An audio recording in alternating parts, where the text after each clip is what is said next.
When it comes to guitar tone, it is a very subjective topic. Every guitar player that is out there has certain things that they like about a guitar tone and certain things that they dislike about a guitar tone.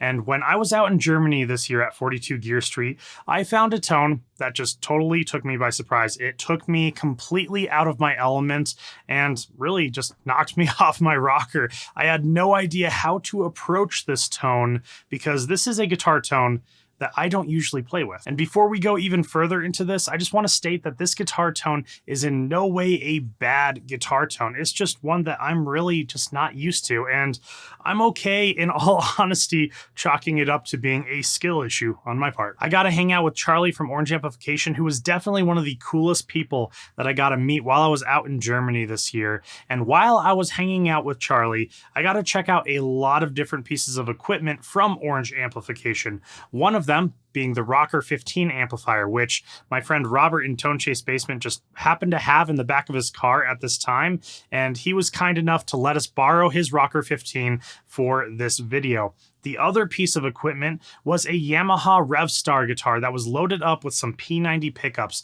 and this was my first time ever checking out the P90 pickups, so both of these pieces of equipment were the perfect equation to bring me so far out of my element and make me just a little bit uncomfortable and not really sure how to approach this guitar tone. But I'm not going to waste your guys' time too much longer, so I say let's go ahead and get into the video.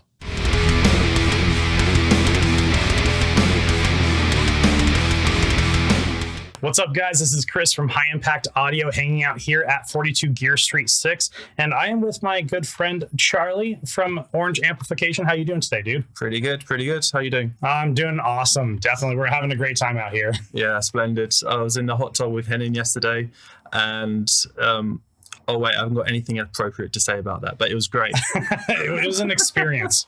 We'll say that. Anyways, today we're going to be checking out the Rocker 15. It is kind of the same size as like something like the Dark Terror, except a slightly different voicing, I believe. Isn't that correct? I mean, like the Dark Terror is like an evolution of the Tiny Terror. At one point, we were considering calling the Dark Terror the or Tiny Terror Mark II, right?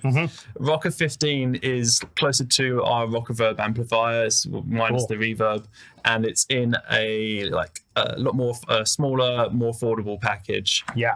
And it's an evolution of our lunchbox amplifiers that started with the Tiny Terror. Yeah. Awesome. Yeah, I mean, I don't have a lot of experience with Orange amplifiers. I've done the Super Crush 100, which it took me a little bit to kind of figure out. There was a few things I was kind of trying to obstacle around a little bit, and then I really kind of dialed in a good tone. And then also the Dark Terror I do have as well, which is another 15 watt, kind of like this. But yeah, I guess the tone, the overall voicing of it would be a little bit different to the Rocker for sure. Did you want to go ahead and go over some of the features of the Rocker 15 for me? So like one of the cool things we've got on the Rocker 15 is the natural channel. So it's just like one knob, and it goes between like sparkly cleans, and you can get all the way down to downright filthy. Yeah, and it's like Oranges are known for how versatile they are, and also how versatile they are with the least amount of controls, and also that's kind of what the natural channel can also like represent for us. Okay, cool. A little bit raw. Yeah.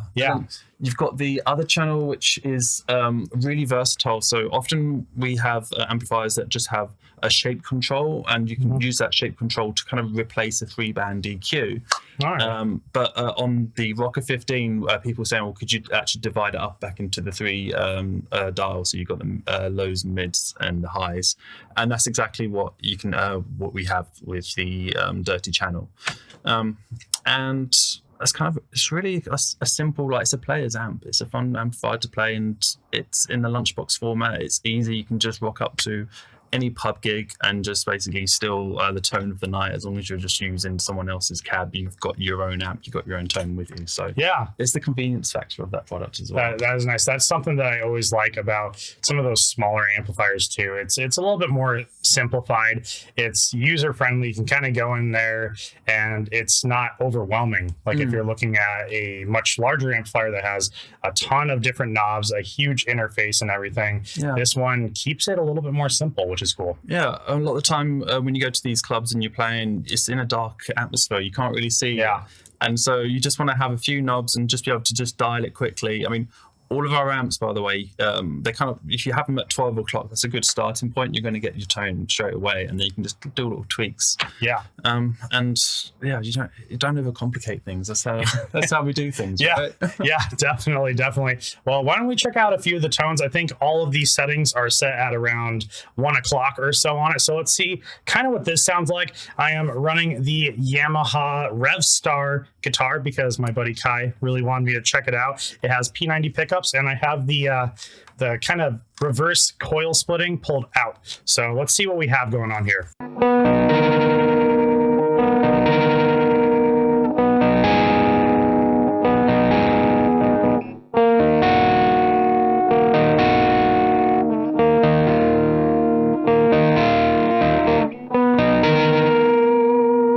Yeah, just kind of a really nice, kind of broken up. I would consider this kind of like a crunchy, clean type of tone.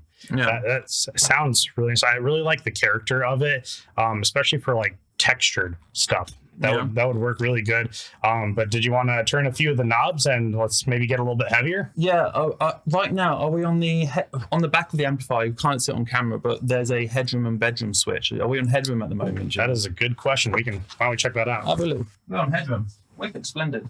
At the moment, I'm going to keep you at 1 o'clock on the gain, and then I'm going to dial you up slowly, all right? And are we on the cleaner channel? We're on dirty right now. Dirty. Okay, cool. So we're going to keep on dirty. All right, let's do this.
Chugs, but it definitely chugs. It's a little bit of a fuzzier chug, kind of a chug I'm not quite used to. How well does it take an overdrive pedal? So what overdrive do we have here? We've got the Getaway Driver. It's a amp in the box kind of pedal. It's just 3 dials, and it's like, I was saying before about Orange, just as like simple things. So on the pedal, is it on screen? Do people see what I'm doing here? Oh, yes. Wicked, yeah.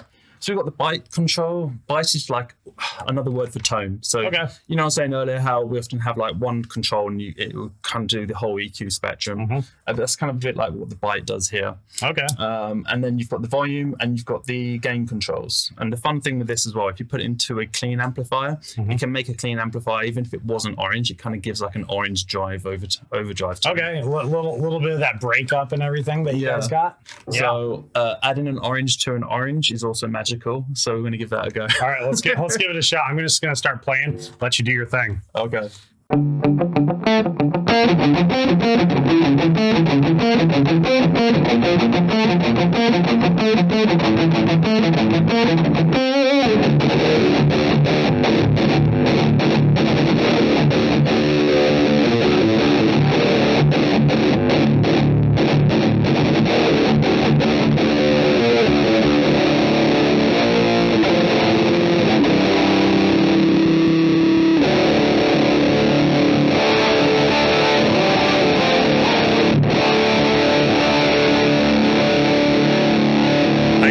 Definitely those harmonics for sure, especially when I'm holding out those long chords and everything. You can kind of hear the different gain structures kind of going with each other, and the harmonics kind of start poking through. It's really, really cool. Yeah, for sure. It's beautiful. I like it a lot. Yeah. Let's check it out a little bit more. I'm gonna keep playing and doing some stuff here.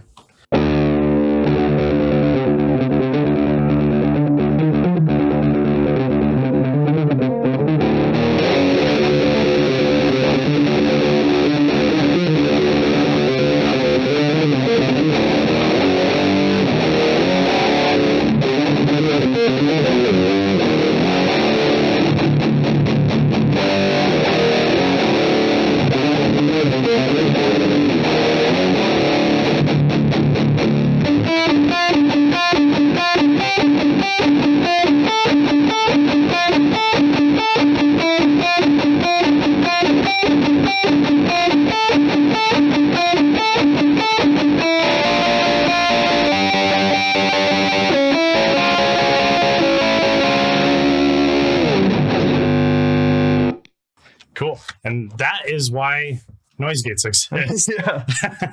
It's adding gain on top of gain. There's so many stages of gain in this signal right now. Absolutely. Yeah. I will say for the chuggy stuff, I don't know if I would use it, but for like more textures like crunchy cleans and stuff like that, I could absolutely see myself doing that just to kind of break it up a little bit, make it a little dirty sounding for sure. All right, so we went ahead and switched it over to the natural channel on the Rocker 15. We're going to see how the overdrive pedal does with the natural channel. All right, let's do it. Do you want me to start playing heavy? Yeah. Okay, all right, let's do it.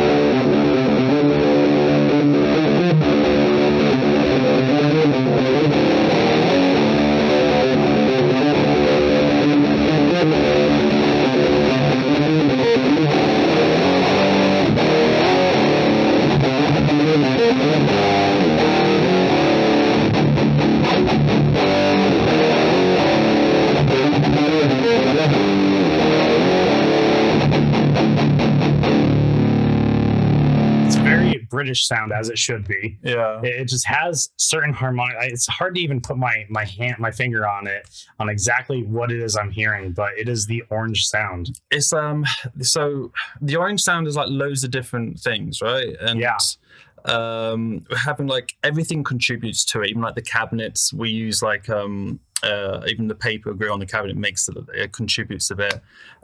We just kind of like, I think something going on around like in the mids and the lower mids that just kind of like hits you right there on the chest. Absolutely. Yeah, definitely mids for sure. It definitely has some very prominent features in that area. Well, this is the Rocker 15 from Orange Amplification. And Charlie, thank you so much for doing this video with me. And shout out to 42 Gear Street 6 for having us here and letting us abuse and harass Henning. And also a huge thank you to Summer Cable, which has been supplying all the cables here at 42 Gear Street. And we will see you guys in the next video.